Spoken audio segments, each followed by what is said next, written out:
Vous savez, il y a beaucoup de similitudes dans la situation de beaucoup de pays africains. Je vous fais un tableau schématique. Si vous prenez la situation du Bénin, vous prenez la situation du Sénégal d'avril 2024, vous cachez le visage ou vous masquez les voix de ceux qui vont en parler.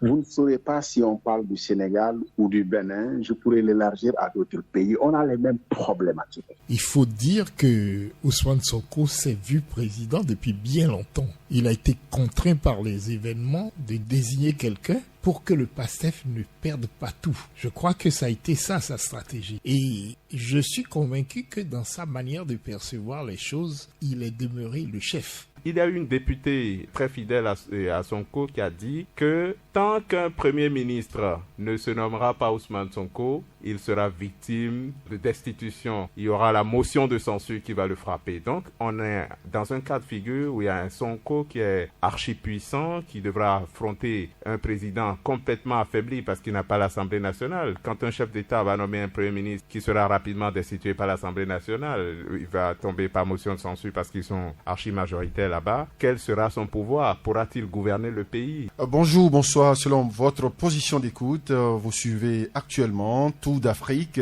l'émission qui vous fait le round-up de l'actualité africaine. À la une de ce numéro, 2 sujets. Et nous allons commencer par l'actualité brûlante du moment, le Sénégal, avec le limogeage du Premier ministre Ousmane Sonko par décret du 22 mai 2026, signé du président de la République, Bassirou Diomaye Faye. Les fonctions du Premier ministre Ousmane Sonko ont été interrompues, ainsi que celles de ses ministres et secrétaires d'État, membres du gouvernement. Après plusieurs mois de tension entre les deux têtes de l'exécutif sénégalais, le divorce semble être consommé pour de bon cette fois-ci. De son côté, Ousmane Sonko n'a pas tardé à réagir à son limogeage sur les réseaux sociaux. Ce soir, je dormirai le cœur léger, a-t-il écrit sur sa page Facebook. Limogeage du Premier ministre Ousmane Sonko, une nouvelle configuration politique en vue au Sénégal. La question est au cœur de Tout d'Afrique. Et ce dimanche 24 mai 2026 marque l'investiture du président élu du Bénin, Romuald Wardani, une nouvelle qui nourrit beaucoup d'espoir dans un contexte régional marqué à la fois par des défis sécuritaires et des opportunités économiques.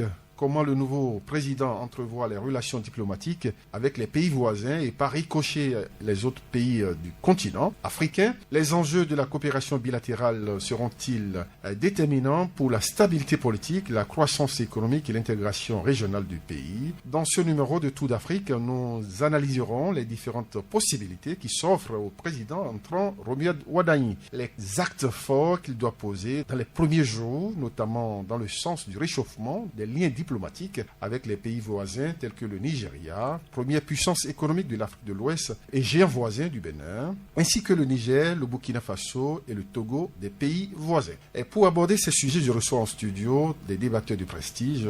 J'ai l'honneur d'introduire en premier Georges Amelon. Il est journaliste émérite béninois, ancien directeur général de l'Office de radiodiffusion et télévision du Bénin. Georges, bonjour et bienvenue. Bonjour et bonjour à vos auditeurs. Merci beaucoup. Et au bout du fil, depuis Dakar au Sénégal, Abdoulaye Cissé, journaliste éditorialiste au groupe Futur Média à Dakar au Sénégal. Bonjour à vous également, Abdoulaye Cissé. Bonjour, bonjour, Jean-Sambon. Et en studio, ici à Cotonou, c'est Rudolf Kall qui est journaliste, analyste géopolitique, chroniqueur sur Enjeux d'Afrique. Bonjour et bienvenue en studio. Bonjour à vous, Gédéon. Bonjour aux autres éminents confrères avec qui je partage ce plateau et surtout un bonjour spécial aux internautes qui nous sont fidèles. Et c'est parti pour Tout d'Afrique. Et je commence avec vous, Abdoulaye Cissé, puisque vous êtes basé à Dakar et vous suivez de près l'actualité brûlante de ce côté. Après plusieurs mois de bruit, le président Bassirou Diomaye Faye s'est séparé de son Premier ministre Ousmane Sonko. Et ce limogeage rebat-il les cartes pour les locales de 2027 et la présidentielle de 2029? Oui, bien entendu, on peut aller très très loin dans l'analyse de cette nouvelle situation, mais de façon factuelle, cette décision qui est tombée hier prend sa source de la Constitution, notamment de l'article 49 qui est libellé ainsi de façon très succincte. Le président de la République nomme le Premier ministre et met fin à ses fonctions. À partir de ce moment-là, on peut penser que le président est totalement dans son rôle. Mais si on va plus loin dans l'analyse, bien sûr, il y a une analyse science politique à faire des implications de cette décision, puisqu'on n'est pas dans le cadre d'une On n'était pas dans le cadre d'une cohabitation où c'est un premier ministre qui se sépare, un président qui se sépare d'un premier ministre d'un autre bord.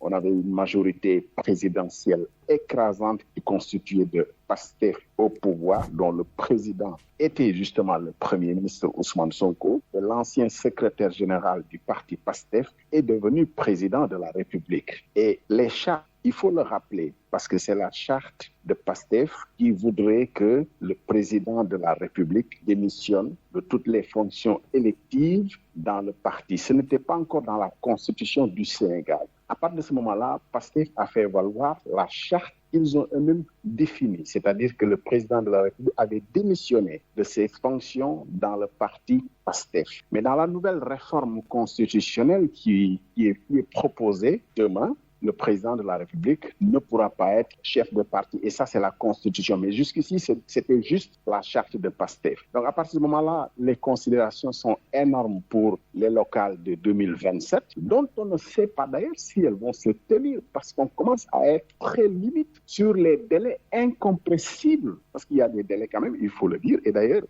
on évoque cette séquence du limogeage du Premier ministre, sans évoquer peut-être la séquence qui s'est jouée à l'Assemblée nationale où le Premier ministre était quand même devant les députés dans une question au gouvernement entouré de tous ses ministres. Et on apprend de la bouche du ministre de l'Intérieur qu'on ne sait pas aujourd'hui où sur l'agenda réel de l'organisation de ces élections locales, puisque la convocation de ces élections dépend du président de la République. Et on est sur des délais aujourd'hui presque incompressibles qui, si on n'y prend pas garde, ne permettront même pas d'organiser ces élections à la date indiquée des locales. Donc, est-ce qu'on va vers un couplage de ces élections locales avec des législatives peut-être qui seront anticipées? C'est ça la reconfiguration qui se profile en fait pour 2027 et puis on ira pour 2029, mais je peux m'en arrêter là pour l'instant. Merci à vous Abdoulaye Cissé. On revient en studio. Georges Amelin, le Premier ministre Ousmane Sonko et le président de la République. Le bruit datait il y a quelques mois. On voyait venir ce divorce. Finalement, c'est arrivé. Alors, quelle nouvelle configuration politique selon vous au Sénégal aujourd'hui? Écoutez, le torchon a brûlé pendant longtemps et on s'est aperçu qu'au sein même des soutiens de ces deux personnages, des clans se dessinaient. Et c'est ces clans qui aujourd'hui seront à l'œuvre. Le président de la République a ses partisans, Ousmane Sonko a les siens, et forcément, nous allons vers une forme de confrontation qui ne sera pas, de mon point de vue, à fleur et moucheté. Je suis persuadé que dans l'actualité, bientôt, nous entendrons que ces deux clans chercheront à descendre sur le terrain et à rallier le maximum de partisans. Pour l'instant, il semble bien que l'appareil PASTEF soit acquis à Ousmane Sonko. Mais qui sont ceux qui soutiennent le président? Quel est leur positionnement au sein de l'appareil? Et puis, dans le cœur des populations, tous ces éléments-là vont jouer une fois que ces deux clans descendront sur le terrain pour se confronter. Et il ne faut jamais oublier que celui qui a le pouvoir en main a quelques cartes maîtresses à jouer. Nous attendrons donc de voir de quelle façon les deux clans s'affronteront et ce qui se dessinera pour les échéances prochaines. Rudolf Kall, est-ce qu'on peut dire que l'histoire bégaie au Sénégal, ou l'histoire se répète, on va dire, au Sénégal, puisqu'on a eu des cas de figure par le passé, où des divorces comme ça, tonitruants, sont arrivés. Je vous apprends rien du tout, vous qui êtes spécialiste du Sénégal. Oui, on a eu le cas emblématique. Abdoulaye Wade, Moustapha Niasse. Abdoulaye Wade, Idrissa Seck, Abdoulaye Wade, Macky Sall. Exactement. Le cas le plus emblématique, c'est Senghor Mamadou Dia. Est-ce qu'on peut dire que l'histoire bégaie au Sénégal? Oui, l'histoire bégaie dans des contextes totalement différents, avec des acteurs totalement différents. Oui, mais bon, on peut dire que l'histoire bégaie, mais il me semble que le cas de figure auquel nous faisons face actuellement est plutôt proche de celui qu'il y a eu en 1962 entre Mamadou Dia et Senghor. Parce que Mamadou Dia, qui était le président du Conseil, une sorte de Premier ministre, avait l'Assemblée nationale tout acquise à lui, et ça n'a pas empêché Senghor de créer créer des histoires pour complètement l'anéantir politiquement, l'envoyer en prison. Mais est-ce que ça peut être la même chose dans le cas de figure de Ousmane Sonko et de Bassirou Diomaye Faye? Je pense que non, parce que actuellement, on a eu un Ousmane Sonko qui est très fort, qui a toute l'Assemblée nationale en lui. Bon, quand je dis la quasi-totalité, 130 députés sur 165, il est absolument majoritaire à l'Assemblée nationale. Et Abdoulaye Cissé disait tout à l'heure qu'il y a une bonne séquence qui s'est déroulée à l'Assemblée nationale avant que cette décision de limoger Ousmane Sonko ne tombe à 22h, à pratiquement 22h temps universel. C'est que Ousmane Sonko est allé à l'Assemblée nationale dans cet exercice de questions orales où il a carrément allumé le président. Des délibérations de couvent ont été publiquement dévoilées par Ousmane Sonko. Quand il dit à l'Assemblée nationale, par exemple, que les fonds politiques, la caisse noire du président, lui a clairement dit qu'il faut que ça cesse parce qu'ils ont promis aux Sénégalais d'arrêter et que le président n'a pas voulu entendre, ou du moins que l'Assemblée nationale doit avoir un regard sur la caisse noire de la présidence et que le président n'a pas voulu comprendre. Il a sorti plein de secrets, de couvents, des discussions qu'il a eues avec le président à l'Assemblée nationale. Et je pense que ça n'a pas du tout plu à Bassirou Diomaye Faye, je ne pense pas qu'avant qu'Ousmane Sonko aille à l'Assemblée nationale, le président ait pris la décision de le limoger. C'est après son passage à l'Assemblée nationale avec toutes les déclarations qu'il a eu à faire qu'il a été limogé. Maintenant, Sonko, il est puissant à l'Assemblée nationale. Il y a eu une députée très fidèle à Sonko qui a dit que tant qu'un premier ministre ne se nommera pas Ousmane Sonko, il sera victime de destitution. Il y aura la motion de censure qui va le frapper. Donc, on est dans un cas de figure où il y a un Sonko qui est archi-puissant, qui devra affronter un président complètement affaibli parce qu'il n'a pas l'Assemblée nationale. Quand un chef d'État va nommer un premier ministre qui sera rapidement destitué par l'Assemblée nationale, il va tomber par motion de censure parce qu'ils sont archi-majoritaires là-bas. Quel sera son pouvoir? Pourra-t-il gouverner le pays? Tout droit enfonce vers une crise institutionnelle au Sénégal qui ne dit pas son nom. Maintenant, quels sont les ressorts du président pour reprendre la main dans ce cas de figure? Je n'en vois pas trop pour Bassirou Diomaye Faye actuellement, même si on dit qu'il est la clé de voûte des institutions. Il est face à ses anciens amis qui ne lui feront aucun cadeau. Il a complètement déclaré la guerre. Je pense qu'il va en assumer les conséquences pleinement. Abdoulaye Cissé, quelles sont les implications probables de ce limogeage du Premier ministre Ousmane Sonko sur la vie politique au Sénégal? Déjà, le camp présidentiel qui se succède. Encore une fois, on parle de deux personnes et dans votre introduction, vous faites bien de dire les deux têtes de l'exécutif. Parce que l'exécutif, en fait, c'est aussi bien le président que le Premier ministre. Mais le Premier ministre tire sa légitimité du président de la République. Donc, ce n'est pas le président et le Premier ministre. Non, le président et le Premier ministre forment l'exécutif, mais qui dépend du président de la République. Maintenant, quelles sont les implications de leur séparation? C'est le bloc présidentiel qui se fissure. Et j'aimerais quand même qu'on ait de la mémoire, ici même sur cette antenne avec Rudolf Karl, on avait très bien dit qu'on ne voyait pas comment, dans le positionnement de PASTEF, depuis que le président de la République avait décidé de mettre en place une coalition parallèle à PASTEF, qui manifestement n'avait plus la même feuille de route que le parti dirigé par Ousmane Sonko, puisque ce parti dirigé par Ousmane Sonko avait décidé de faire cavalier seul, là où le président a décidé, lui, de dire « j'ouvre une coalition très large » parce qu'on n'a pas été seul dans la conquête du pouvoir. Vous voyez, on était même jusque dans la réécriture ou l'écriture de l'histoire de la conquête du pouvoir par PASTEF. Parce que le président Ousmane Sonko de PASTEF dit « nous avons conquis le pouvoir seul ». Le président Bassirou Diomaye Faye dit « non, ces gens-là qui m'entourent étaient là et je ne peux pas leur tourner le dos ». Vous voyez, on est même dans l'écriture. On n'a même pas parachevé l'écriture de cette jeune formation politique qui est arrivée au pouvoir. Maintenant, quelles sont les implications? Première implication, c'est la fissure du camp présidentiel.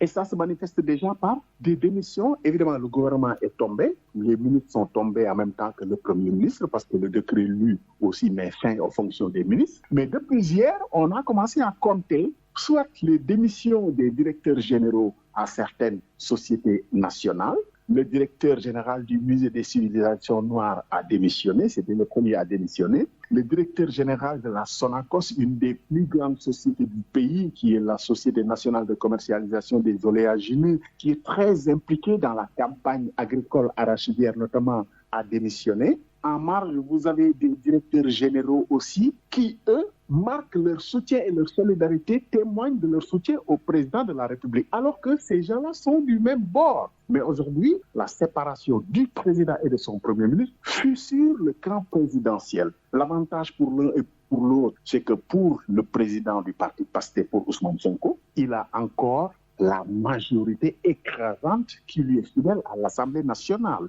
qui est quand même un pouvoir essentiel dans cette lutte à deux. Le président de la République ne peut pas encore se prévaloir d'avoir des députés ou une majorité à l'Assemblée nationale. Il peut tout juste se prévaloir de réunir une coalition de partis ou de mouvements qui sont regroupés au sein de la coalition Diomaye Président, dont on ne sait pas encore ce qu'il pèse réellement. Ce que pèsent ces mouvements et partis politiques qui composent la coalition Diomaye Président. Toujours est-il qu'on aura une clarification du jeu politique, puisque dans la formation du nouveau gouvernement qui n'est pas encore annoncé, forcément, ceux qui devront en faire partie devront faire allégeance au moins au président de la République, ou au moins peut-être marquer leur point de rupture avec le PASTEF de Ousmane Sonko, puisque la vague a déjà commencé. Certains ont commencé à démissionner par solidarité et par soutien à Ousmane Sonko. Maintenant, on verra jusqu'où ça va aller, puisqu'ils ne pourront pas être dans une sorte de partage du pouvoir, parce que rappelez-vous, il y a 2-3 mois derrière, quand le Premier ministre Ousmane Sonko avait théorisé ce qu'il avait appelé la coalition douce, la cohabitation, le président n'a pas accepté cette coalition douce. Et hier, on le rappelait, les salves de critiques du Premier ministre contre son président ont été la goutte d'eau de trop et le président était obligé de se séparer. Maintenant, c'est au président Bassirou Diomaye Faye de savoir avec qui il veut gouverner. Alors,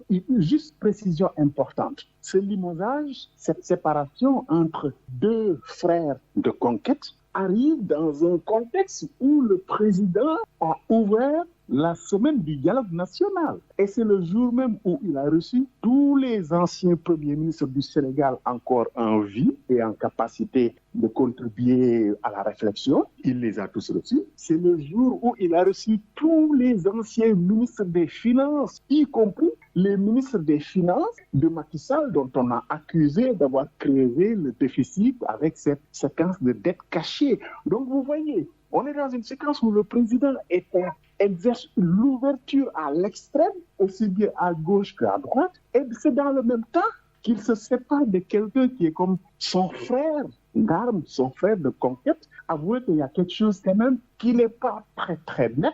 En même temps qu'on est dans le dialogue, on reçoit même les adversaires d'hier, les ennemis d'aujourd'hui et tout, et c'est dans le même temps qu'on se sépare de celui quand même qui vous a désigné pour être président de la République. Allez savoir. Georges Amelon, on revient en studio. Merci à vous, Abdoulaye Cissé.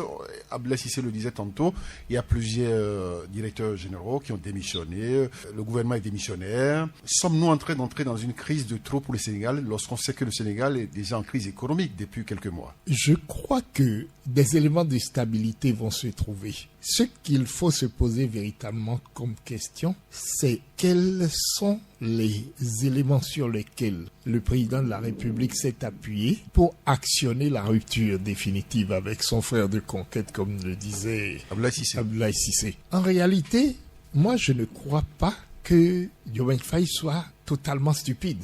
Il sait ce qu'il a en face de lui. Il sait exactement quelle force représente Ousmane Sonko. S'il a décidé de la rupture, à mon avis, il a pris le temps de poser un certain nombre de jalons qu'il va prendre sur lui d'actionner pour pouvoir affronter ce qu'il y a en face, parce qu'on le veuille ou non, comme le rappelait Rudolf Karl tout à l'heure, une parlementaire disait « Il n'y aura pas d'autre Premier ministre qu'Ousmane Sonko ». Quand elle le dit, elle est forte de la majorité qui est capable de censurer systématiquement la personne que nommera le président de la République. Alors, sur quelle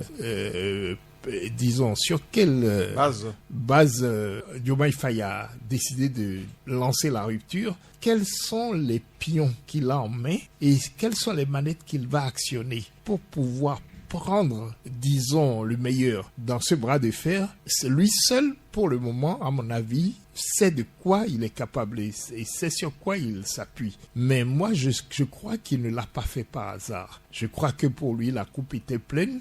Je crois même qu'il préparait cette chose-là depuis un bon moment maintenant, puisque sa façon de ne pas s'émouvoir des attaques me semblait la manière de faire de quelqu'un qui demeure serein et qui réfléchit en arrière-plan, qui se dit nous en arriverons là. Comment faut-il y arriver? À quel moment faut-il y arriver? Et fort de quoi? Je crois que c'est surtout sur ça qu'il faudra s'interroger et trouver des réponses. Pour le moment, aucun d'entre nous n'a une boule de cristal. Mais pour ce qui concerne l'économie, je crois que ni le PASTEF, ni le président de la République, personne n'a intérêt à ce que ça parte en vrille. Donc, on essaiera de trouver des points d'équilibre. Rodolphe Kall, alors quelles sont les marges de manœuvre de Bassirou Diomaye Faye lorsque on sait qu'au Parlement, il n'est pas majoritaire? Sur quoi compte-t-il en limogeant son Premier ministre, qui est le président du PASTEF? Moi, je pense que vous avez posé la question à $1 million.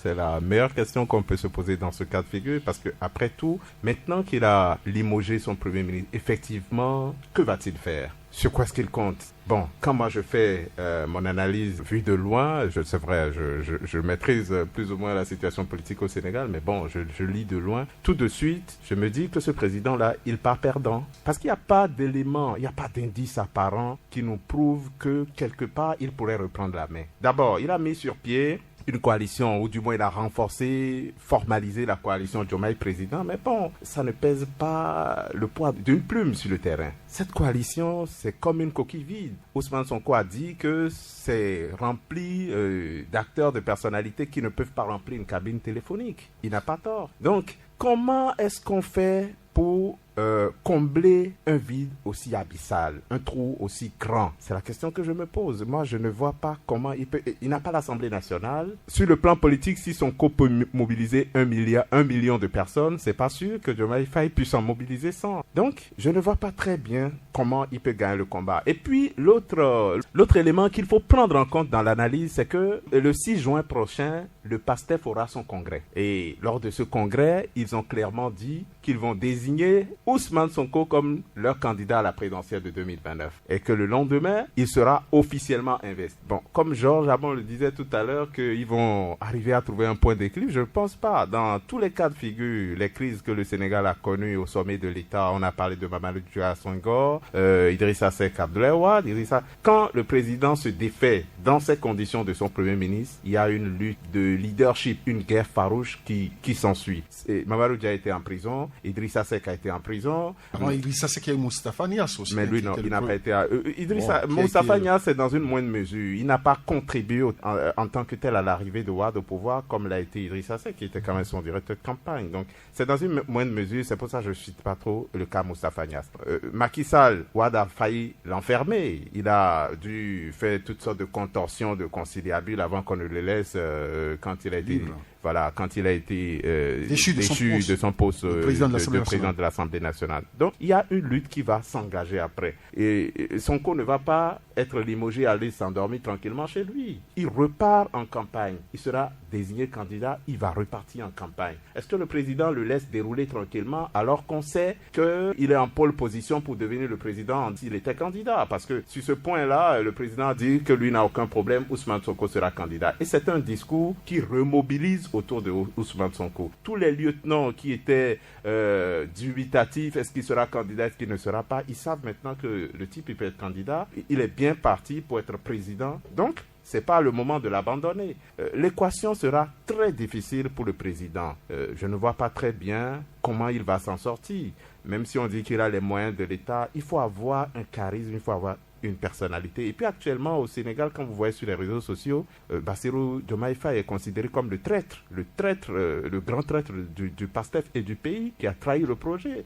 Dans ce cas de figure, comment est-ce qu'il va remonter la pente? Je ne vois pas très bien. C'est sûr qu'il a les arguments, il a dû prendre des précautions avant de passer à l'acte, mais une chose est de prendre des précautions, une chose est de pouvoir atteindre l'objectif. Je ne sais pas s'il va gagner ce bras de fer contre Sonko. Abdoulaye Cissé, alors est-ce qu'on peut dire que Bassirou Diomaye Faye s'est tiré des balles dans les pieds? Écoutez, c'est un risque qu'il prend.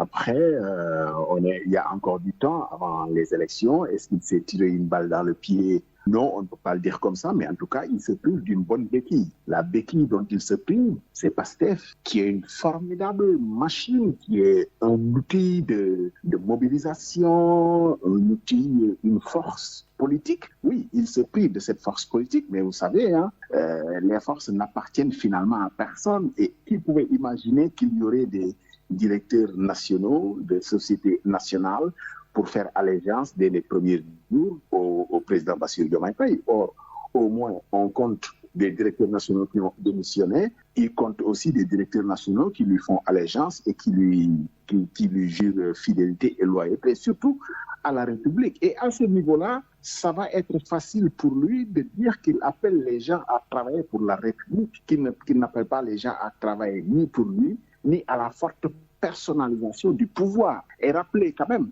un point essentiel qui les a opposés dernièrement, notamment dans l'une des prises de parole les plus marquantes du président de la République. Il y a quelques semaines seulement, quand il a accordé une interview, notamment à notre groupe de presse et à un autre journaliste d'un groupe privé, il dénonçait la personnalisation du pouvoir autour de Ousmane Sonko. Et Bassirou Diomaye Faye témoignait en disant que Ousmane Sonko n'a jamais était dans une personnalisation du pouvoir et que c'était nouveau. D'ailleurs, il l'avait tellement bien expliqué en disant qu'il est témoin de tout qu'au début de Pastef, Ousmane Sonko faisait tout pour qu'il n'y ait pas une personnalité forte en fait qui incarne le pouvoir, pour que les militants se reconnaissent à travers un projet. Et d'ailleurs, ça, ils l'ont réussi parce que n'importe quel militant de Pastef que vous abordez dans la rue, il sait vous dire le projet. Donc ça, c'était une sorte de dépersonnalisation. Mais quoi qu'on puisse dire, Ousmane Sonko a incarné ce projet. Maintenant, est-ce qu'il se tire une balle dans les pieds? Je pense qu'il a mesuré le risque. Bassirou Diomaye Faye est quelqu'un de très froid, de très stratégique, certainement qui ne va pas reconstituer tout de suite cette force de mobilisation populaire, non. Mais peut-être qu'il va faire de l'ouverture pour rassembler les Sénégalais. Parce qu'il y a une chose qu'il faut dire. Le pays est très, très, très divisé.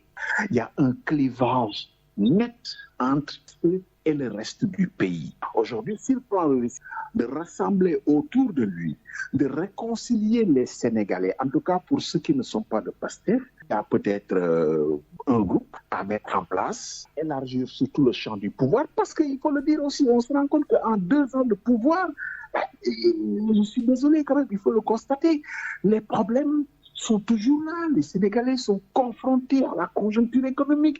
Or, il n'y a pas de perspective de sortie de crise, en fait. Et les postures politiques des deux figures de l'exécutif, notamment du président de la République et du Premier ministre, ne semblent pas émettre sur la même fréquence dans nos rapports avec les institutions internationales. Il est clair aujourd'hui que le président Bassirou Diomaye Faye souhaite conclure un accord avec le FMI, là où, à chacune de ces sorties, le Premier ministre martèle qu'il n'en a cure des injonctions du FMI, qu'il faut se développer sans le FMI, qu'il faut compter sur les ressources endogènes. Or, manifestement, et c'est ça la réalité, les ressources endogènes, il n'y en a pas beaucoup. La conjoncture économique internationale, malheureusement, n'a pas aidé. Et on évoque aujourd'hui quand même des perspectives de réduction des subventions qui vont beaucoup peser encore sur le panier de la ménagère, pour ne pas dire sur le pouvoir d'achat des Sénégalais. Donc, c'est vrai, Ousmane Sonko sort du gouvernement, il est limogé, mais dans un contexte où le président Bassirou Diomaye Faye va devoir faire face presque seul avec l'équipe qu'il mettra en place pour prendre en charge les problèmes des Sénégalais. Parce qu'aujourd'hui, Pastef va se positionner en forcément opposant. Ils vont vouloir ne pas être comptables, peut-être donner des difficultés économiques. Pourtant, difficultés économiques que les Sénégalais ont traversées pendant les 2 ans où c'est le Premier ministre qui était au pouvoir. Mais aujourd'hui, il est clair que pour l'avenir, il va se positionner pour dire que, vous voyez, c'est le pouvoir du président qui est incompétent, qui n'a pas pu. À ce niveau-là, oui, c'est une difficulté qui vient s'ajouter à la difficulté de devoir mobiliser, puisque la coalition Diomaye Président a déjà tenté une mobilisation populaire. Ce n'était pas un succès, c'était même un échec, puisque finalement le président a constaté que les rangs étaient clairsemés à ce meeting qui était convoqué à Mbour, à une région à 80 km de Dakar. Il devait être présent à ce meeting de la coalition Diomaye, qui était le premier meeting fondateur de cette coalition, mais les rangs étaient tellement clairsemés que finalement, le président Bassirou Diomaye Faye ne s'est pas présenté. Il leur a envoyé une vidéo enregistrée qui a été diffusée devant un public clairsemé quand même pour une coalition présidentielle qui voulait faire une démonstration de force. Une vraie mobilisation, c'était un échec. Et cette mobilisation était en réponse au meeting du 8 novembre de Ousmane Sonko et de PASTEF qui avait véritablement impressionné les Sénégalais par sa capacité de mobilisation. Ça va être la plus grande difficulté. Cette mobilisation de PASTEF, ça va manquer certainement au président Bassirou Diomaye Faye. Il va falloir quand même aller chercher les forces politiques qui sont capables de mobiliser, aller chercher, convaincre les jeunes. Mais comme je dis, c'est des majorités qui sont très malléables, qui n'appartiennent presque à personne. Maintenant, il faut trouver l'alchimie quand même pour montrer aux Sénégalais que ça vaut le coup de le suivre. On revient au studio. Merci à vous, Abdoulaye Cissé. Georges Amelon, est-ce que vous pensez que Bassirou Diomaye Faye s'est librement tiré des balles dans les pieds? Je pense que ça va être dur pour lui. Je pense que ça va être compliqué. La situation ne lui est pas favorable, comme chacun l'affirme. Mais je maintiens que je suis persuadé que cet homme n'est pas tout à fait stupide. Je suis persuadé qu'il a pesé le pour et le contre et qu'il a une stratégie. De quelle façon il va la mettre en œuvre, de quelle façon il va arriver à ses fins, je ne sais pas. Mais je suis persuadé que personne ne décide de se saborder à ce point-là. Il connaît les réalités. Il sait ce que pèse Ousmane Sonko. Il sait ce que pèse le PASTEF. Et s'il décide de se séparer de son frère de conquête, comme dirait l'autre, c'est parce qu'il sait très bien qu'il y a des éléments sur lesquels qu'il peut actionner et arriver à retourner peut-être les choses d'une certaine manière. Je ne suis pas dans sa tête, mais je suis convaincu que personne de faire ce genre de choses en politique sans compter véritablement sur quelque chose. Alors, dans quelle mesure le mouvement Diomaye président peut peser dans la balance selon vous, au regard de ce que nous voyons aujourd'hui? Mais la question est de savoir qui fera le socle de cette coalition. Parce qu'il n'y a certainement pas que la personnalité du président. Sur qui s'appuie-t-il? Quels sont les leviers qu'il peut actionner? C'est toute la question. Ces leviers-là vont sans doute se solidifier progressivement. Et il faudra compter sur cette fameuse division qui s'est instaurée avec la prise de pouvoir du PASTEF. On ne peut pas dire aujourd'hui que le PASTEF fasse l'unanimité au Sénégal. À partir de ce moment-là, qui rejoindra le président en se mettant en opposition au PASTEF? Ce sera aussi la question. Une coalition, vous voyez. Une coalition qui va s'alimenter. Une alliance de fortune. Où il va y avoir une agrégation de forces différentes et qui auront la volonté sans doute de dire nous on ne veut pas aller dans le même sens que le PASTEF. Une recomposition de la classe politique en perspective, vous pensez? Ça se peut bien. Rudolf Kall, qui peut succéder à Ousmane Sonko, selon vous? Ça, vraiment, il faut regarder dans une boule de cristal pour le dire. Moi, là où je suis, franchement, je n'en ai aucune idée. Parce que je ne sais pas exactement. Bon, c'est sûr que, tel que les choses se dessinent, le prochain Premier ministre viendrait certainement de la coalition Diomaye président, de la coalition du président. Maintenant, Diomaye Faye peut développer un génie politique extraordinaire en allant piocher un lieutenant, ou du moins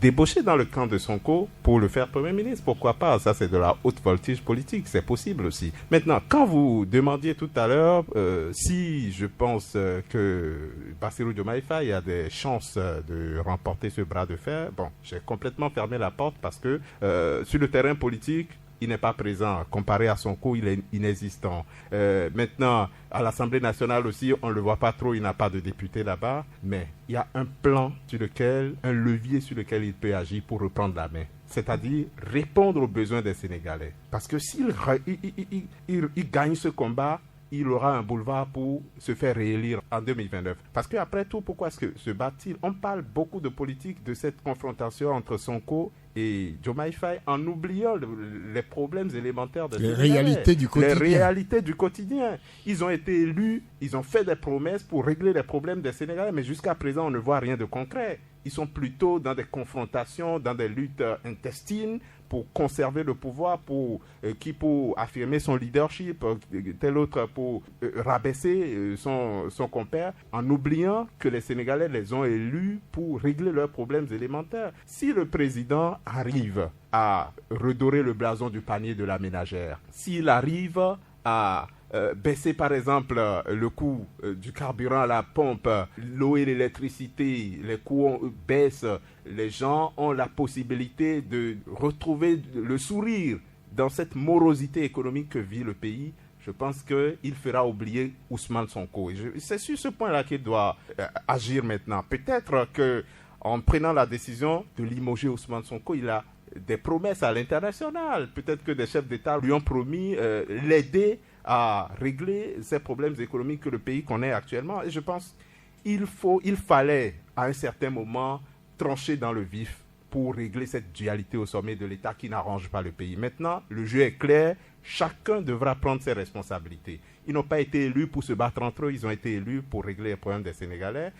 Maintenant que Sonko n'est plus Premier ministre, le président ne pourra pas dire un jour que c'est Sonko qui n'a pas fait son travail. Sonko ne dira pas plus tard que c'est parce que Diomaye Faye n'a pas respecté le projet pour lequel ils ont été élus que les problèmes n'ont pas été réglés. Il a pris ses responsabilités. Maintenant qu'il règle les problèmes quotidiens des Sénégalais. Bon, s'il arrive à le faire, on va peut-être se retrouver pour faire une autre émission sur la débâcle politique de Ousmane Sonko. C'est la seule possibilité pour lui de revenir à la surface. Abdoulaye Cissé, pour sortir de ce sujet, alors on apprend, ou des rumeurs disent que le Premier ministre Ousmane Sonko conteste la régularité de son limogeage. Est-ce que vous voyez venir un contentieux constitutionnel autour de cette décision? Oui, j'ai commencé par vous dire le fondement du limogeage. L'article 49 de la Constitution dit exactement le président de la République nomme le Premier ministre et met fin aux fonctions du Premier ministre. Bon, honnêtement, contester un limogeage d'un Premier ministre, non, ça ne peut pas se faire. En droit, le président nomme à toutes ses fonctions civiles et militaires. Le Premier ministre bénéficie d'un simple décret. On peut lui contester. Les gens de PASTEF lui contestent la légitimité, c'est-à-dire légitimité d'incarner un pouvoir de PASTEF. Mais vous savez, en fait, l'élection présidentielle, ce n'est pas l'élection de parti. Ici d'ailleurs, on dit c'est la rencontre entre une personne et son peuple. Celui qui est élu n'est tenu en rien de répondre aux injonctions d'un parti politique. Et d'ailleurs, ce serait incongru puisque la charte du parti principal qui l'a fait élire, cette charte-là dit que la personne qui est élue président de la République doit ipso facto démissionner de ses mandats dans un parti. Donc, on ne peut pas lui faire le procès d'être président de la République, d'avoir le droit de nommer qui il veut, quand il veut et comme il veut. Maintenant, ce que le PASTEF peut faire, c'est de retourner à la conquête du pouvoir et aussi peut-être de rendre la vie difficile au président de la République, puisque de toute façon, on a eu des prémices hier à l'Assemblée nationale. Un député a dit, de toute façon, jusqu'à la fin de ce mandat, nous ne voulons qu'un seul Premier ministre qui est Ousmane Sonko. Alors, et pourquoi il le dit? Parce qu'il dit, quel que soit le Premier ministre que vous nous amènerez ici à l'Assemblée, nous allons voter une motion de censure et faire tomber ce gouvernement.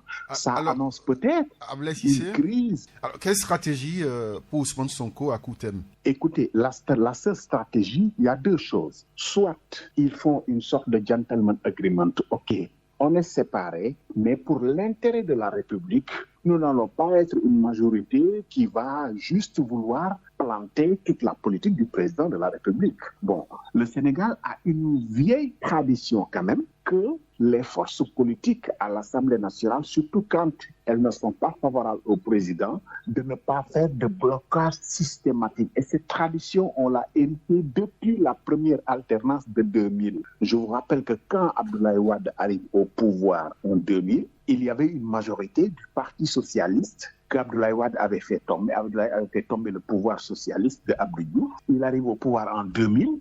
La majorité de l'Assemblée nationale était constituée de députés de l'opposition, de l'ancien pouvoir socialiste. Ils ont fait bonne figure, ils ont accompagné le président Abdoulaye Wade jusqu'à 1 an et demi avant la dissolution. quand Macky Sall arrive au pouvoir en 2012, il n'avait pas non plus une majorité à lui à l'Assemblée nationale. Ils ont pu faire bonne figure. On devrait pouvoir continuer ce même schéma, c'est-à-dire que la majorité actuelle de PASTEF puisse ne pas faire de l'opposition systématique pour faire payer à Bassirou Diomaye Faye d'avoir limogé leur président de parti. Mais ça, c'est une autre paire de manches, puisque aujourd'hui, quand même, les rancœurs sont tenaces entre ceux qui étaient hier encore des frères de parti et qui, manifestement, aujourd'hui, ont un fossé qui les sépare.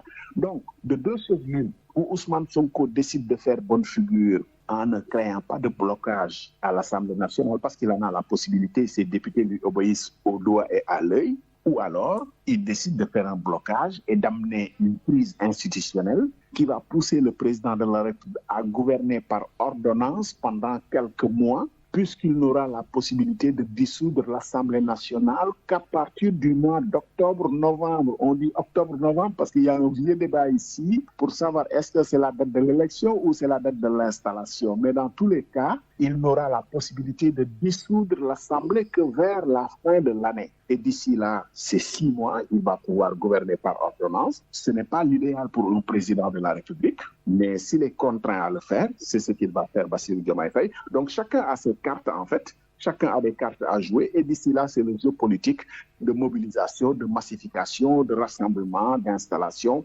Ousmane Sonko, je vous le rappelle, sera investi candidat de son parti, figurez-vous, pour l'élection de 2029, dès le 6 juin, à un congrès qui est déjà convoqué, où les responsables du parti ont annoncé que ça va être un congrès d'investiture. Donc, on est en 2026, on investit déjà un candidat pour 2029. Allez savoir quand est-ce qu'on va se mettre à travailler dans ce pays. Cette séquence-là est préjudiciable à tout le monde, au pays, à l'environnement global où le pays avait besoin de stabilité. Malheureusement, les deux frères d'hier n'ont pas pu quand même mettre en avant l'intérêt de la République supérieure de la nation pour continuer leur cheminement ensemble. Merci à vous, Abdoulaye Cissé. Georges Amelon, pour sortir de ce sujet définitivement, est-ce que vous pensez que la perspective d'une candidature d'Ousmane Sonko en 2029, rendue possible par la réforme du code électoral, a joué vraiment un rôle déclencheur dans cette crise? Non, je crois que le verre était dans le fruit. Il faut dire que Ousmane Sonko s'est vu président depuis bien longtemps. Il a été contraint par les événements de désigner quelqu'un pour que le PASTEF ne perde pas tout. Je crois que ça a été ça, sa stratégie. Et je suis convaincu que dans sa manière de percevoir les choses, il est demeuré le chef. Bien que il ait mis en place le président de la République, il s'est toujours perçu et ressenti comme celui qui doit diriger la manœuvre. Alors, je pense que il est dans la droite ligne de ce qu'il projetait, diriger un jour le pays. Et c'est dans ce sens-là qu'il faut comprendre ce qui s'est passé jusqu'à présent. Je suis convaincu que si la rupture arrive aujourd'hui, c'est parce que il n'y a pas eu de la part de celui qui dirigeait le parti un profil suffisamment bas pour laisser celui qui l'a mis en place faire le travail jusqu'à ce que la main puisse être passée de façon décente. Je dirais, si vous voulez, un petit mot sur ce point-là. Oui, il y a une loi qui a été votée pour permettre à ceux qui ont été condamnés à des peines légères d'être éligibles, de pouvoir voter, d'être candidats aux élections. Mais Ousmane Sonko a été Premier ministre pendant plus de 2 ans. Nous sommes en politique. On peut toujours ressortir les cadavres du placard. Quand on est donneur d'ordre, on peut faire consciemment ou inconsciemment des impairs dans la gestion. Et bon, on est en politique. On a vu quand Macky Sall a voulu en finir avec l'ancien maire de Dakar, Khalifa Sall, il est allé sortir un dossier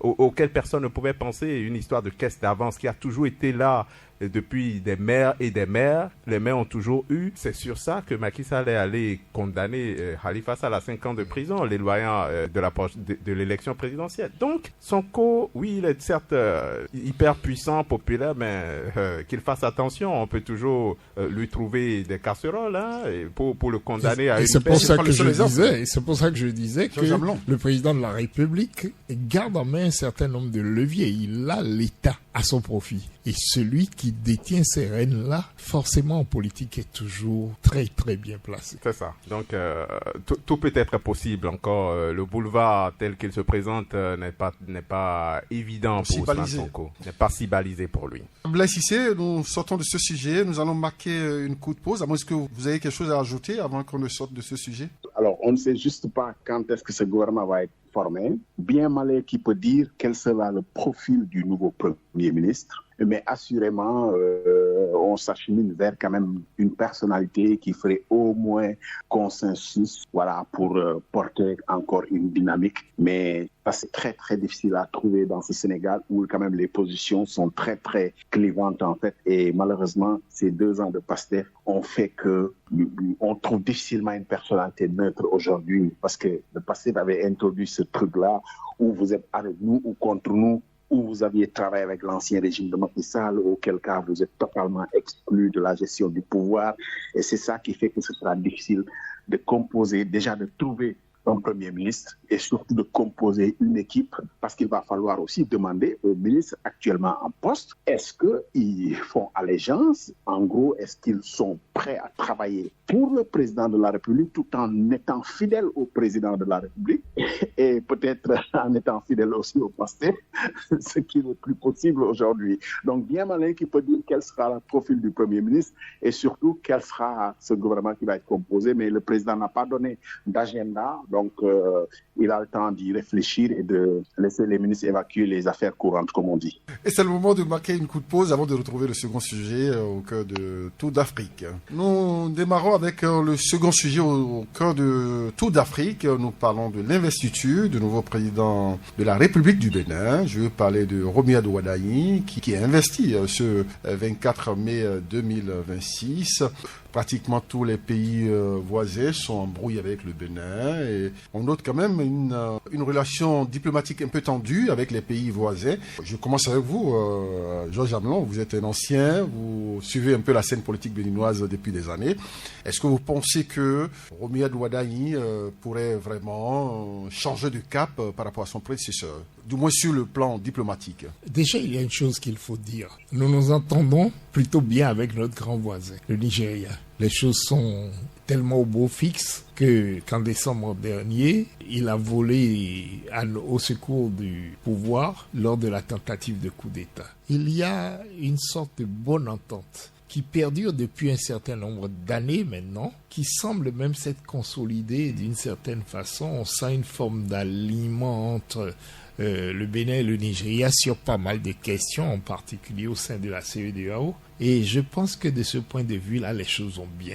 On ne peut pas en dire autant de notre voisin de l'Ouest. Il y a ce froid qui perdure, on ne sait pas vraiment. Mais on sent que les choses ne sont pas au beau fixe. On sent qu'il y a une sorte de tension larvée, qu'il y a des choses, des non-dits, et que on se concurrence d'une certaine manière.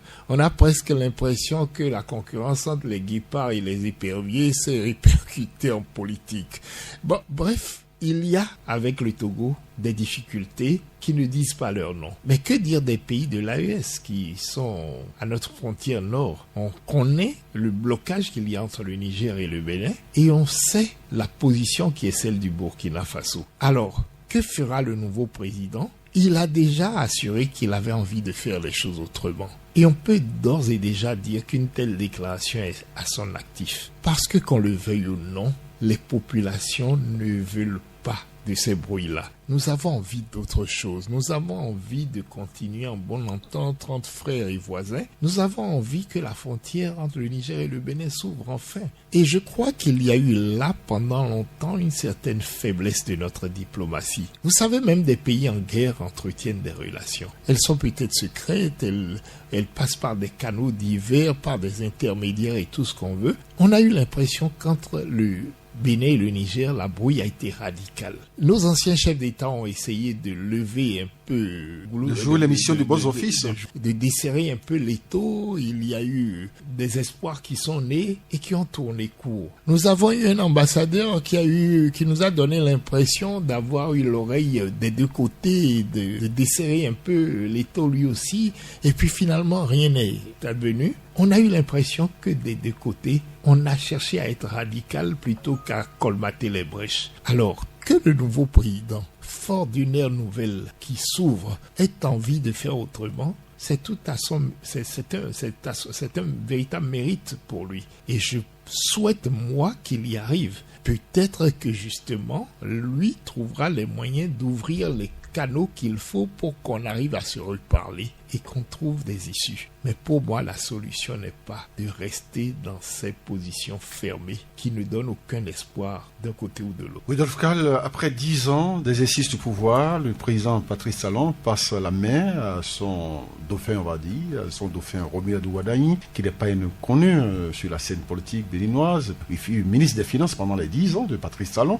Une nouvelle, du moins une transition douce, on va dire, à la béninoise qui s'observe, mais dans un contexte sous-régional et régional marqué à la fois par des défis sécuritaires et des opportunités économiques. Alors, comment le nouveau président pourrait entrevoir les relations diplomatiques, selon vous, avec les pays voisins notamment? Bon, pour ajouter à ce que l'aîné Georges Amelin vient de dire, oui, il n'est pas souhaitable que le Bénin reste à couteau tiré avec le Togo, le Burkina et le Niger. Ça ne nous apporte absolument rien.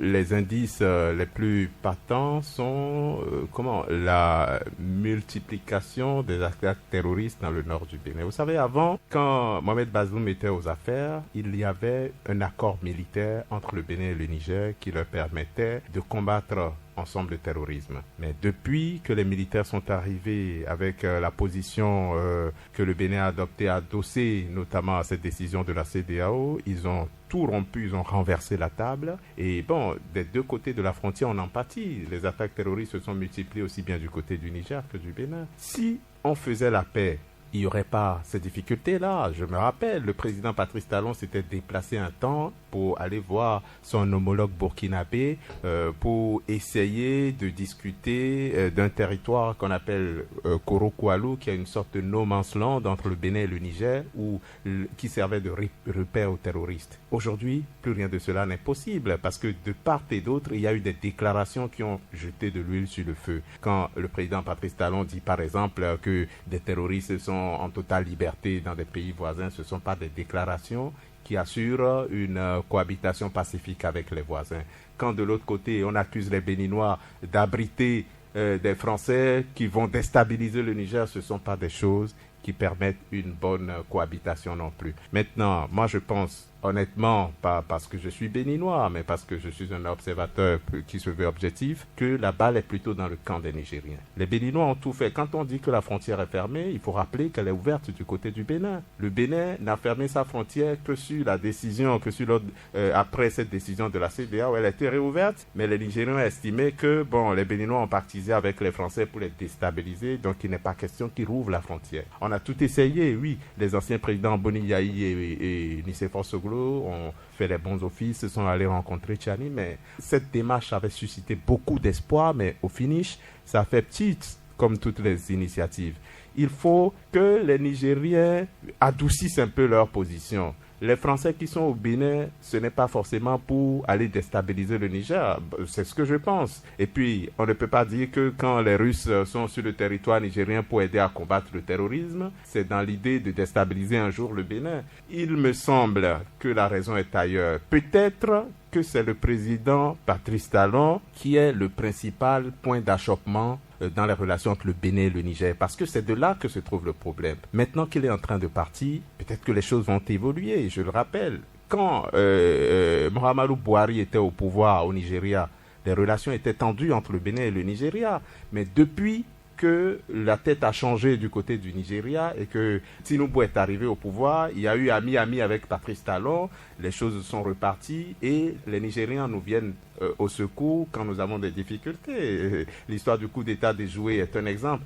Bon, selon mes informations que j'ai recoupées, qui pour le moment sont avérées, on est dans des relations diplomatiques où tout peut changer à tout moment. Le Premier ministre nigérien, Lamine Zeine, est attendu dimanche aujourd'hui à Cotonou pour la prestation de serment de Romeo Adouada. Et si vraiment il vient à Cotonou, c'est un signe positif. Ça permet de faire évoluer les choses. Même si le ministre de l'Intérieur nigérien, le général Toumba Mohamed, a dit que c'est au Bénin de donner des gages de bonne foi avant toute reprise des relations diplomatiques. Une fois que le Premier ministre vient ici, les choses vont se dire entre les autorités des deux pays. Et comme Romeo Adouada l'a dit lui-même, il veut avancer, essayer de trouver des mécanismes avec les pays voisins, notamment ceux de l'AES, Burkina Faso et Niger, pour relancer les relations diplomatiques. On n'a aucun intérêt à être à couteau tiré avec nos voisins, après tout. Les Béninois, c'est un pays d'hospitalité, on accueille tout le monde. Donc, il faut ouvrir le jeu. Abdoulaye Cissé, le nouveau président, vous et moi, nous avons eu la chance de le rencontrer à plusieurs reprises à l'étranger,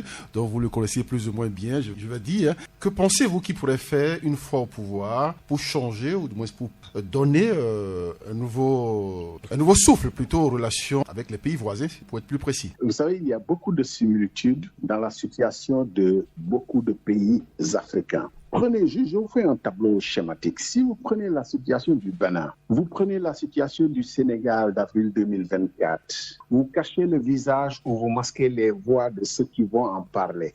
Vous ne saurez pas si on parle du Sénégal ou du Bénin. Je pourrais l'élargir à d'autres pays. On a les mêmes problématiques de relations avec les voisins, de repositionnement économique avec les partenaires commerciaux, les partenaires internationaux, avec les partenaires au développement, avec les multinationales pour l'exploitation de nos ressources. Je vous assure, vous cachez les visages de ceux qui parlent de ces pays, des dirigeants de ces pays, ou vous masquez les voix. Vous ne pourrez pas savoir si on parle du Sénégal, du Bénin, de la Mauritanie, de la Côte d'Ivoire ou du Burkina Faso, parce qu'on a les mêmes problématiques de retard à l'Afrique. Et il me vient à l'esprit de citer, pour évoquer le Bénin, de citer un ami avec qui on a l'habitude, dans nos palabres, de discuter, de faire le tour de l'Afrique.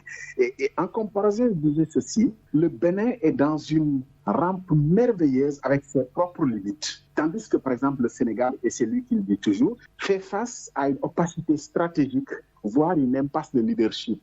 Comme on a évoqué le Sénégal, on passe. Regardez ce qu'il dit de merveilleux sur le Bénin. Le Bénin est dans une rampe merveilleuse avec ses propres limites. Ces limites, bien entendu, c'est l'environnement géographique, c'est le défi sécuritaire, mais c'est surtout cette croissance qui n'est pas homogène. Évidemment, vous le savez, Cotonou est donné aujourd'hui un exemple à l'Afrique d'une ville moderne qui se développe. Mais on a vu pendant cette campagne, et c'est peut-être le mérite du nouveau président Romeo Adouada, vu d'Afrique, on a suivi cette campagne très intéressée. On n'a pas vu cette campagne de grands meetings, de foules, ainsi de suite, mais on a surtout vu le candidat Ouadani aller à l'intérieur des terres, évidemment, on le sait, très scénarisé, qui arrive parfois en moto Jakarta, comme on dit chez nous, qui va voir un pauvre paysan, qui va voir un éleveur du fin fond du Bénin et qui discute avec lui. Et on a retenu surtout un futur président qui avait besoin de comprendre pourquoi tout ce que le Bénin a mis en place comme politique de développement avec les instruments d'accompagnement, de financement, des PME, PMI, pourquoi tout ceci n'a pas marché? N'a pas marché dans le sens où ces fonds n'ont pas bénéficié aux vrais ayants droit. Pourquoi quand on met en place une politique de financement, une politique de développement, ce ne sont pas les vrais acteurs de terrain qui sont au fin fond du Bénin ou du Sénégal ou ailleurs qui peuvent capter ces fonds-là. Et on avait senti un candidat qui avait envie de comprendre, lui le technocrate, qui sait qu'il a structuré des choses pendant 10 ans de son accompagnement avec le président Patrice Talon. Mais pourquoi ceux à qui ces politiques sont destinées, pourquoi ces gens n'arrivent pas à capter ces fonds, pourquoi ils ne se développent pas? Et pourtant, ils font avec le peu de moyens qu'ils ont dans les terres, ils développent un peu l'agriculture, les exploitations familiales. Et ça fait sens, ça fait écho dans tous les pays. L'argent ne va pas à ceux qui doivent en bénéficier. Vous mettez en place une politique de matériel agricole, mais vous avez des champions de captation de matériel agricole et qui ne vont jamais aller aux petits agriculteurs du fin fond du Bénin qui en a besoin, à qui un simple tracteur aurait pu labourer ces hectares de terre en une seule demi-journée, mais qui ne les verra jamais. Et c'est ça le problème, et c'est ça qui est merveilleux en fait dans ce Bénin-là qui s'annonce, de comprendre les véritables enjeux. Maintenant, dans le défi sécuritaire, il ne faut pas se tromper. Dans le défi sécuritaire, c'est là où on doit faire du souverainisme. Mais vous savez, le souverainisme, vous ne le faites pas avec juste en bandant les muscles en fait. Il faut vous donner les moyens d'être souverain. Les moyens d'être souverain, c'est les moyens de surveiller ses propres frontières. Mais quand vous n'avez même pas les moyens... Regardez, Ebola, pourquoi ça nous fait peur? Pourquoi ça fait peur à tous les pays? Mais parce qu'on n'a aucun contrôle, aucun moyen de surveiller les frontières, ni aériennes, ni terrestres, ni maritimes. Et le Bénin a la chance. C'est pas comme certains pays qui ont 6-7 voisins. Le Bénin fait frontière avec 4 autres pays sur 2000 km cumulés. On peut penser que c'est plus facile à gérer que contrairement à d'autres pays qui sont très ouverts sur le plan géographique parce qu'ils partagent la frontière avec 6-7 autres pays, dont chacun de ces pays-là lui-même n'a pas la possibilité de sécuriser une parcelle de frontière. Le défi sécuritaire, il est là. Se donner les moyens aussi, c'est évidemment les moyens logistiques, d'avoir une armée forte, on le sait. Le Bénin a échappé de peu à ce renversement quand même de pouvoir qui aurait été préjudiciable certainement à la marche constitutionnelle de l'État béninois. Mais je pense qu'il y aura des leçons apprises, des leçons sues de tout ça pour aujourd'hui se positionner. Parce que le défi de souveraineté, moi je le place plus à ce niveau-là, de pouvoir avoir une armée forte, pas pour faire la guerre, mais pour se prémunir, de préserver ses frontières et après le développement économique. Merci beaucoup Abdoulaye Cissé. Nous revenons en studio avec vous, Georges Amelon. Le nouveau président s'installe, je le disais, dans un contexte régional vraiment marqué par beaucoup d'instabilité, surtout avec les coups d'État que nous avons enregistrés dans plusieurs pays. Alors, quels pourraient être les actes forts que Romuald Wardani doit poser les tout premiers jours de son accession au pouvoir? Je crois que notre nouveau président doit donner des signaux suffisamment forts pour susciter l'adhésion du plus grand nombre à nouveau. Quand le président Talon est arrivé en 2016, il était fort de cette adhésion-là. Il était fort de cette envie que tout le monde avait, que les populations avaient, d'avoir un homme qu'elles vont porter de façon unanime. Les divisions sont arrivées après.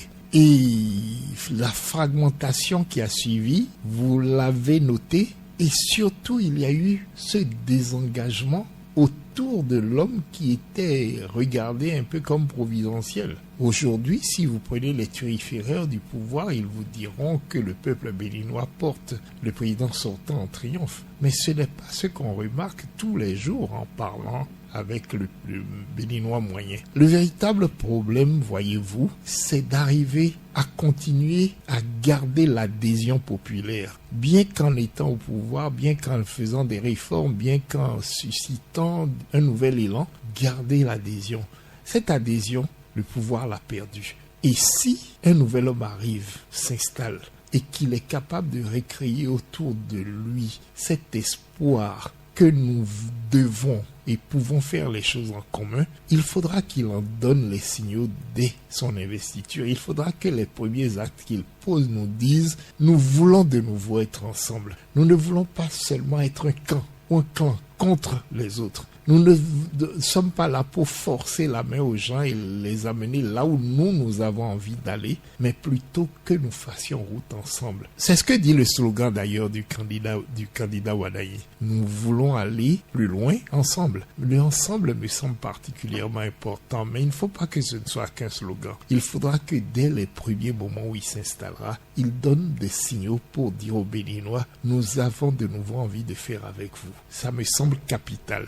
Rudolf Kall, dans la tradition, généralement, lorsque les présidents s'installent au Bénin, c'est souvent Abuja qui est la destination la plus prisée. Vous voyez Romuald Wardani aller à Abuja aussi pour sceller des relations diplomatiques et de voisinage? Oui, pour, je ne sais pas si on peut dire, acte de respect, parce qu'après tout, notre grand voisin de l'Est, si nous savons bien le ménager, il peut nous amener loin, il peut nous aider sur beaucoup de points. Donc oui, je ne verrai pas. Ça sera une très bonne chose que le président se rende à Abuja, comme il a été souvent le cas. Et bon, s'il veut poser un acte plutôt fort, il peut demander à aller voir Tchani, pourquoi pas. Et tous les Béninois en seraient très contents parce que la fermeture de la frontière, moi qui ai beaucoup traité ce sujet, qui ai beaucoup travaillé sur ce sujet, ça fait beaucoup de mal dans cet espace de Malanville et de Kaya. C'était une zone très vivante. Mais aujourd'hui, oui, c'est vrai que ça continue dans l'informel. Les gens continuent de passer par le fleuve avec tous les risques que ça comporte. Mais je pense qu'il est temps de rouvrir cette frontière pour que le trafic reprenne par les voies normales et officielles. Je le verrais aussi bien aller peut-être rendre visite à Fort Gnassingbé, au Togo voisin, parce que nos relations ne sont pas au beau-fixe. Je vous rappelle, il y a eu beaucoup d'éléments qui ont fragilisé la relation diplomatique entre le Togo et le Bénin. Bon, enfin, il y a eu des éléments visibles et des éléments qu'on n'a pas beaucoup, dont on ne peut pas avoir les explications claires et objectives. Quelle forme de coopération vous pensez que Romuald Waldheim pourrait impulser à la tête du pays? Je veux parler de coopération bilatérale surtout, envers les pays voisins. Bon, je pense que la première des choses, notre plus grand problème actuellement, c'est l'insécurité dans le Nord. L'insécurité dans le Nord, il faut rapidement trouver. C'est vrai que les trois pays se sont désolidarisés, ils ont créé l'AES, ils ne sont plus dans la CEDEAO. Il faut trouver une forme de coopération pour se souder les coudes pour lutter contre l'insécurité dans le Nord. Parce qu'il y a des parties de territoire dans ces trois pays où c'est difficile de mettre pied aujourd'hui. Ce n'était pas le cas avant. Donc si il peut mettre le curseur sur ce point-là, ça nous permettra d'aller vite. C'est vrai, le Bénin, on dit qu'on tourne autour de 7% de taux de croissance. Donc, il faut le dire, sur le point de vue économique, des données plutôt macroéconomiques, on n'a pas trop de problèmes. Mais bon, quand on vient dans les ménages, on ne sent pas les effets de cette croissance tant prônée. L'économie est certes un point sur lequel il faut agir, mais moi je pense que l'insécurité qui sévit dans cette partie du nord du Bénin, il faut trouver les voies et moyens pour avoir des solutions concrètes. Et le premier point sur lequel il faut travailler, c'est de renouer le dialogue avec les voisins que sont le Burkina Faso et le Niger, parce que c'est des zones forestières où les terroristes viennent attaquer et se faufilent. Comme vous voyez dans l'AES aujourd'hui, ces trois pays ont le droit de poursuite. C'est-à-dire quand un terroriste vient attaquer au Niger et qu'il rentre au Mali, l'armée nigérienne peut le poursuivre jusque sur le territoire malien. Pourquoi ne pas trouver des formules comme ça pour effrayer ou pour terroriser les terroristes, comme a pu le dire un acteur politique français? Abdoulaye Cissé, visiblement, il n'est pas là. Abdoulaye Cissé, il est parti. Abdoulaye Cissé est parti. On reste en studio pour clore cette émission. Georges Amelon, l'investiture du président, c'est pour ce jour, ce 24 mai 2026. Alors, il n'y a pas eu de président étranger annoncé à cet événement. Il n'y a pas eu de grand interma autour de cette investiture. Et pourquoi cette sobriété selon vous? Écoutez, je le rappelais tout à l'heure, c'est vrai que nous étions en off. Je rappelais que depuis le renouveau démocratique, nous avons eu rarement des investitures sur lesquelles les chefs d'État étrangers se sont mobilisés. En vérité, c'est bien souvent quand un chef d'État est déjà installé, a déjà de bonnes relations avec d'autres sommités africaines, qu'elle s'empresse pour venir à son investiture. Romuald Waldheim a peut-être beaucoup de notoriété dans le monde de l'économie et de la finance, mais je ne sais pas s'il est particulièrement ami avec d'autres chefs d'État étrangers qui éprouveraient le besoin d'être à ses côtés au moment de son investiture. Il se construira sans doute, mais pour le moment, je crois que ce n'est pas encore... Le président Talon, qui est son mentor, aurait pu faire le travail pour lui, n'est-ce pas? Oui, mais je ne suis pas sûr que ce soit vers cela que les yeux se soient tournés.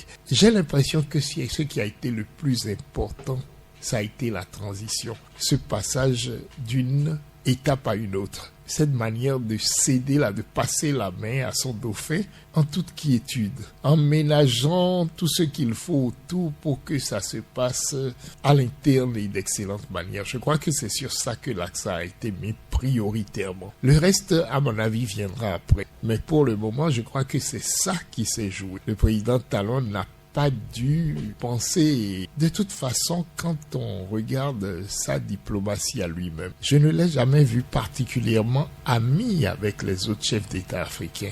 Il a plutôt dédaigné les arènes internationales ces dernières années.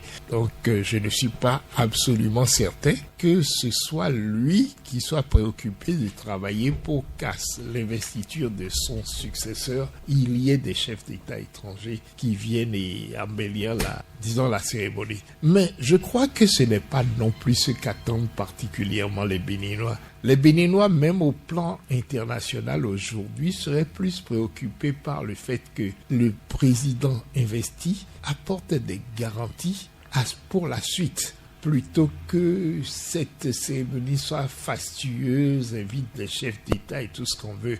Les Béninois veulent que la cérémonie se passe bien et qu'on passe à la suite. C'est plutôt l'urgence pour eux en ce moment. Et nous arrivons au thème de cette émission, ce plateau spécial consacré à 2 sujets majeurs de l'actualité en Afrique. On a parlé sur ce numéro spécial du limogeage du Premier ministre Ousmane Sonko au Sénégal, avec toutes les implications politiques que cela comprend. Et nous avons parlé également de l'investiture du président élu du Bénin, Romuald Ouaddaï, ce jour, ce 24 mai 2026.